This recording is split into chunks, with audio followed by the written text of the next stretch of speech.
Now, let's talk about the permanent tissues. So, we have discussed about the meristematic tissues and the types of meristematic tissues. Now, come to permanent tissues. So, once the meristematic cells are well developed or differentiated, they form permanent tissues. It means the position, shape, size are all now fixed. So therefore, we can call it as the differentiation of the meristematic tissues. Permanent tissues are the result of the differentiation of the meristematic tissues. Now, let's differentiate between meristematic tissue and permanent tissue. The meristematic tissue, the cells by which such tissues are made up of, the cells are involved in the division, which is repeatedly division or actively division or proliferation. Permanent tissues are made up of the cells which are originated from the meristematic tissues and they do not divide further. Meristematic tissues are made up of the cells which are undifferentiated, and when these undifferentiated cells become differentiated, they form the permanent tissues. The cells are smaller and isodiametric. Isodiametric means similar in shape and size. While the permanent tissues are made up of the cells which are different in shape and size. Now come to another point. Meristematic tissues do not show intercellular spaces. Generally, the intercellular spaces among the cells which form meristematic tissues are absent. There are no intercellular spaces present. But in permanent tissues, visible intercellular spaces are present. Intercellular spaces means the space between the cells. So, in permanent tissues, we can see some of the intercellular spaces, but in meristematic tissues, the cells are united in a very tight manner. They are very closely packed with each other. So, we cannot see the intercellular spaces among them. Next, meristematic tissues. The vacuoles are absent. In permanent tissues, large vacuoles are present in the mature cells.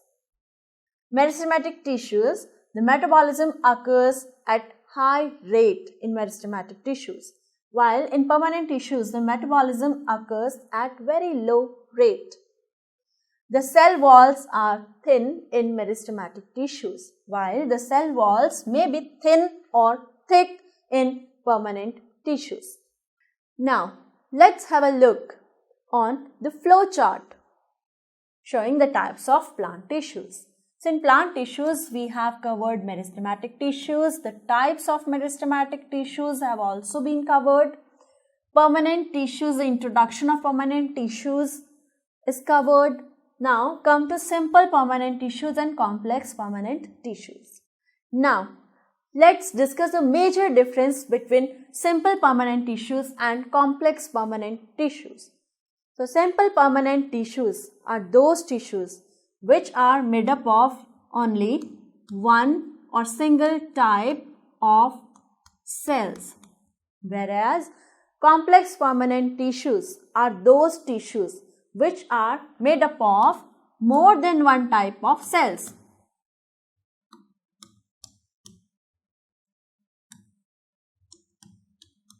More than one type of cells.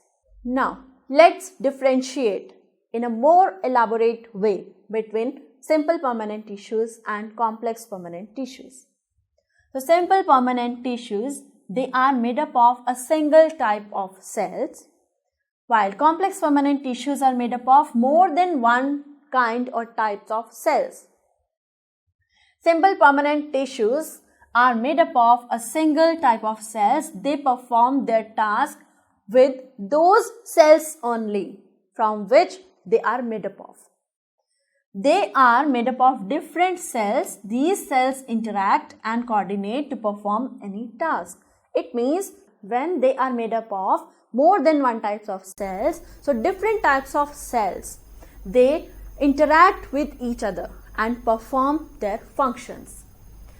Simple permanent tissues are found everywhere in the plant, whereas complex permanent tissues are vascular tissues and occur in those regions only.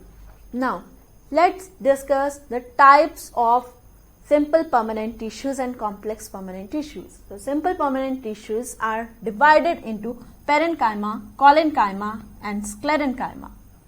Furthermore, epidermis are different types of simple permanent tissues. Complex permanent tissues, there are two types, xylem and phloem. So here in this flow chart, we can see that simple permanent tissues are further divided into parenchyma, collenchyma, sclerenchyma. And complex permanent tissues are divided into xylem and phloem. Now, parenchyma is further divided into two types, that is chlorenchyma and erenchyma. Chlorenchyma, as the name suggests, chlorine, it means these are the types of parenchyma tissues which are responsible for the functioning of chloroplast. So these tissues are responsible for photosynthesis in plants. While erenchyma, here eren means air. In such tissues, the air cavities are generally present. For example, in lotus. So basically, erenchyma tissues provide buoyancy to the plant so that the plant cannot be sink in the water.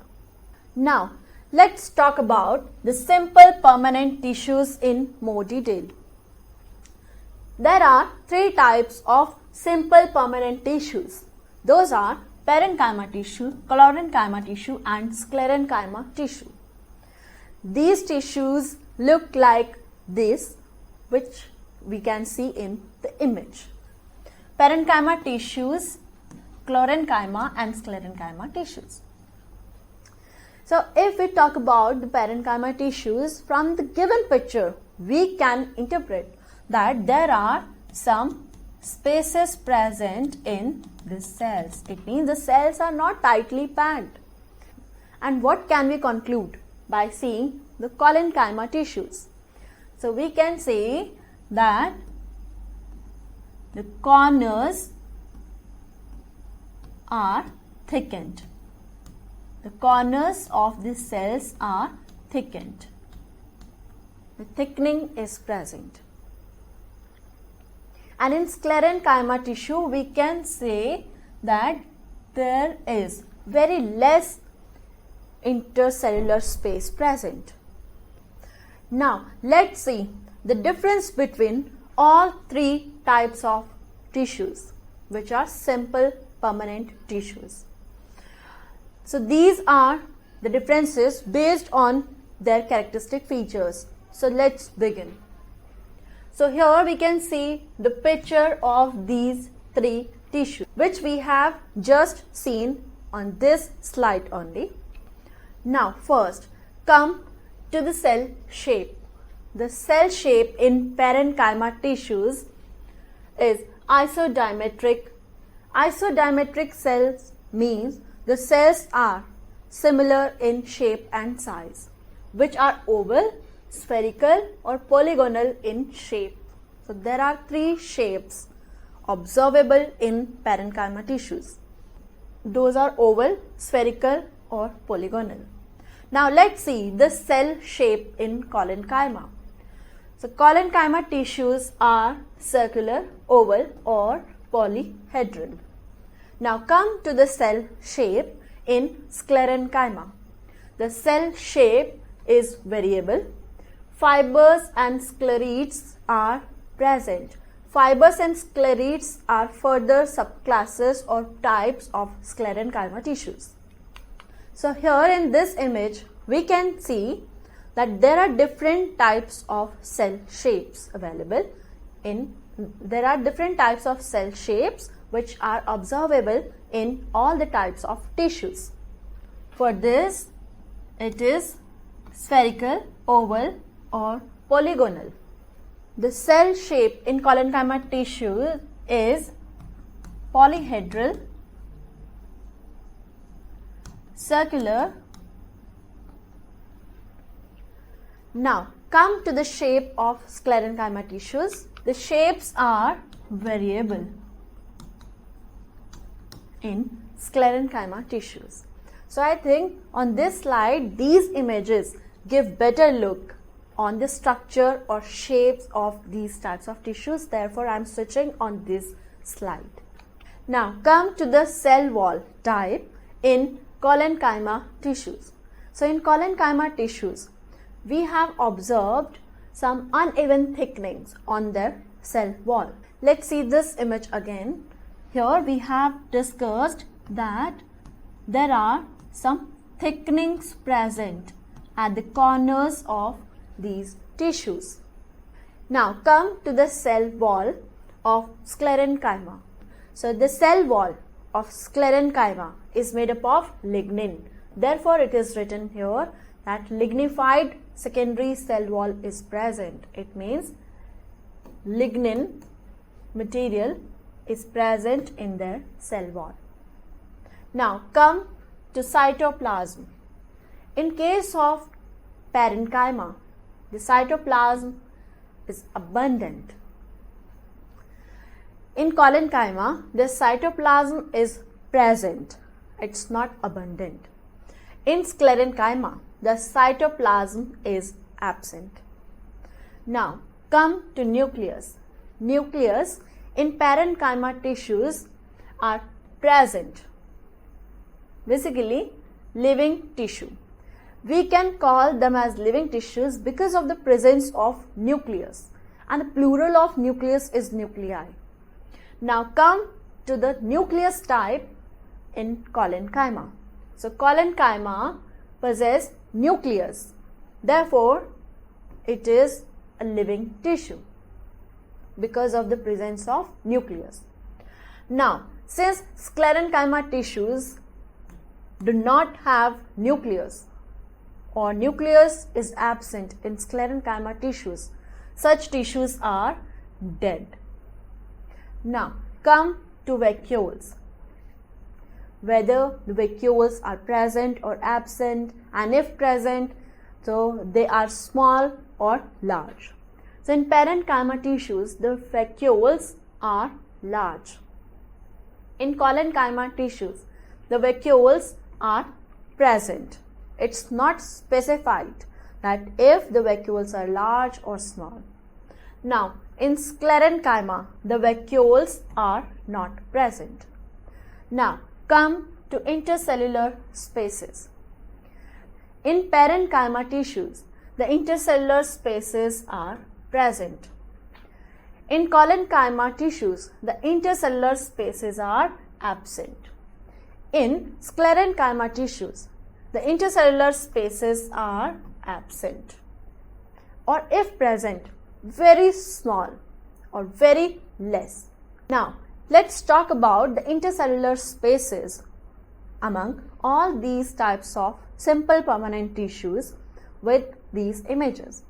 So, in these images, it's clear that in parenchyma tissues, the intercellular spaces are present. In collenchyma tissues, the intercellular spaces are not present. In sclerenchyma tissues also, the intercellular spaces are negligible or absent. Now, come to the occurrence. Basically, occurrence means their location.